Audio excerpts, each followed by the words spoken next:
But looking back, as I look at that 19-year-old young man,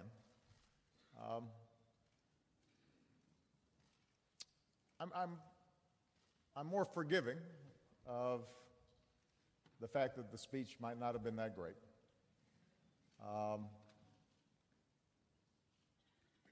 Because I know now that something inside me was stirring at the time. Something important was more forgiving than his.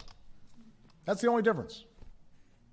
And I think to myself, they could be me. That the main difference between me and them is I had a more forgiving environment. So that when I slipped up, when I made a mistake, I had a second chance. The only difference between me and a lot of other young men is that I grew up in a more forgiving environment.